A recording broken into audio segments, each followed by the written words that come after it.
Hello friends, welcome to my YouTube channel. आज हम लेकर आए हैं रीट 2024 के लिए है जो साइंस के लिए शिक्षण सामग्री का टॉपिक है, जिसमें से आने वाले क्वेश्चन, इस साल आने वाले क्वेश्चन है, इम्पोर्टेंट क्वेश्चन वो क्वेश्चन है। तो आप लोग सबसे पहले वीडियो को लाइक कीजिए, चैनल को ज़रूर सब्सक्राइब कीजिए। चलते बढ़ते अपन फर्स्ट क्वेश्चन पर। फर्स्ट क्वेश्चन इसमें पूछ रहा है, कौन सी शिक्षण सामग्री है, कौन सी शिक्षण सहायक सामग्री है जो दृश्य उपकरण में सम्मिलित नहीं है।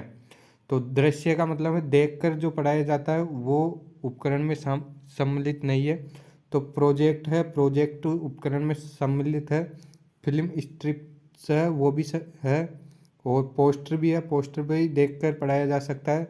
ग्रामोफोन है, जो इसका आंसर होगा ग्रामोफोन, क्योंकि ग्रामोफोन है जो सुनकर श्रव्य शिक्षण सामग्री में आता है। तो इसका राइट आंसर हो जाएगा आप लोगों के ग्रामोफोन।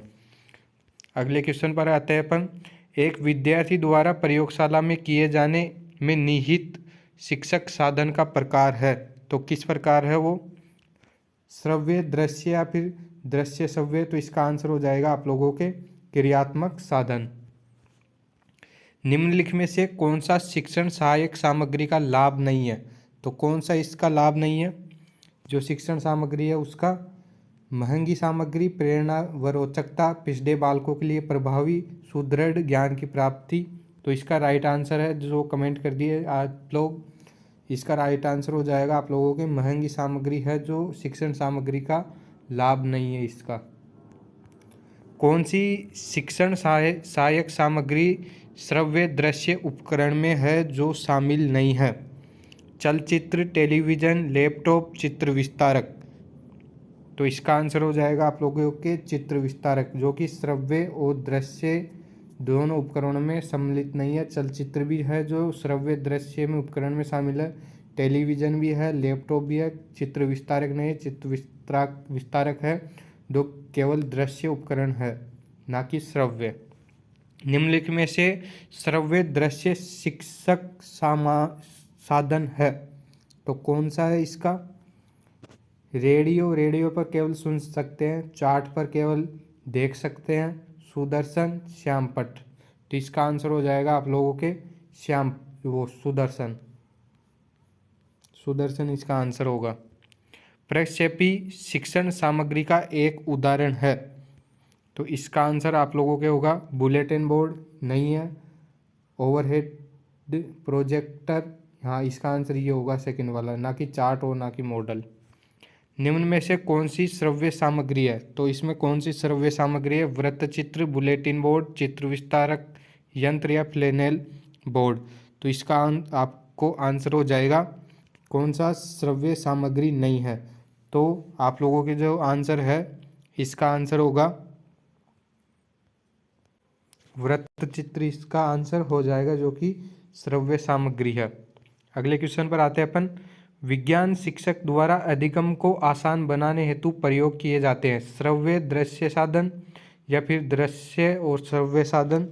तो इसका आपको आंसर हो जाएगा उपरोक्त सभी तीनों साधनों का है जो प्रयोग किया जाता है बच्चों के लिए। शिक्षक द्वारा, विज्ञान के शिक्षक द्वारा है जो अधिगम को आसान बनाने के लिए श्रव्य साधन का भी उपयोग किया जाता है, दृश्य साधन का भी, और श्रव्य और दृश्य दोनों प्रकार के साधनों का आंसर हो जाएगा इसका आंसर आप लोगों के उपरोक्त सभी चारों है जो इसके सही है। श्रव्य दृश्य साधनों द्वारा विज्ञान अध्ययन में किस प्रकार के अनुभव प्राप्त किया जा सकता है? प्रत्यक्ष या फिर अप्रत्यक्ष रूप से? तो दोनों ही प्रकार का है, जो प्रत्यक्ष भी प्राप्त किया जा सकता है अनुभव, और अप्रत्यक्ष भी है जो अनुभव प्राप्त किया जा सकता है। तो 1 और 2 इसके दोनों आंसर राइट है।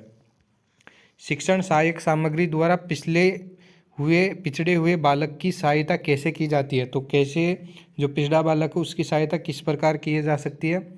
उसे दृश्य साधनों द्वारा ज्ञान करवाया जाकर? नहीं। उसे श्रव्य साधनों द्वारा ज्ञान करवाया जा सकता है? नहीं। उसे दृश्य और श्रव्य साधनों द्वारा है जो ज्ञान करवाया जाता है। तो इसका आंसर हो जाएगा आप लोगों के थर्ड वाला। प्रदर्शन के आधार पर शिक्षक सहायक सामग्री है।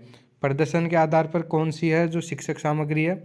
पर्दे का सहारे प्रयुक्त किए जाने वाले उपकरण, बिना पर्दे के सारे प्रयुक्त किए जाने वाले उपकरण, दोनों ही इसका राइट आंसर होगा। तो 1 और 2 इसका है जो आंसर हो जाएगा, तीनों राइट आंसर सही है इसके। मनोविज्ञान के अनुसार शिक्षक सहायक उपकरण चुनने का आधार है, तो किस प्रकार का आधार है? प्रदर्शन का, उपयोगिता का, अनुभव का, तीनों गलत है। आयु विकास का है जो सहायक उपकरण चुनने का आधार माना गया है। शिक्षण सामग्री का प्रमुख तत्व है, शिक्षण सामग्री का जो प्रमुख तत्व है वो कौन सा है? माध्यम या विद्या? इसका आंसर होगा दोनों, विद्या और माध्यम दोनों आंसर राइट है। श्रव्य दृश्य सामग्री नहीं है। अब इसमें पूछा क्या है? श्रव्य दृश्य सामग्री नहीं है, यानी कि सुनकर और बोलकर जो पढ़ाया जाता है वो सामग्री नहीं है। छायाचित्र है जो इसका आंसर नहीं है। दूरदर्शन भी है, दूरदर्शन पर है जो देखा और सुना जाता है। चलचित्र पर भी देखा और सुना जाता है। ड्रामा में भी चला और देखा और सुना जा सकता है। खाली छायाचित्र में है जो इसका आंसर नहीं होगा। ये सामग्री नहीं है दृश्य और श्रव्य के लिए। दूरदर्शन पर आप लोग देखते हो और सुन भी सकते हो। चलचित्र है जो चलचित्र पर जो बोर्ड रहता है उस पर चलचित्र चलते ही रहते हैं चित्र, और उसमें आवाज़ भी आती है। ड्रामे में आवाज़ और ड्रामे को अपन देख सकते हैं। केवल है जो छायाचित्र में खाली चित्र दिखाई देता है, ना कि आवाज़। प्रक्षेपण के आधार पर अपेक्षित सामग्री नहीं है, तो इसका आंसर हो जाएगा आप लोगों के चार्ट भी राइट आंसर है। पेग बोर्ड ये भी राइट आंसर है। रेडियो ये भी राइट आंसर है। और स्लाइड ये गलत आंसर है, तो इसका आपके आंसर हो जाएगा स्लाइड है जो इसका राइट आंसर होगा।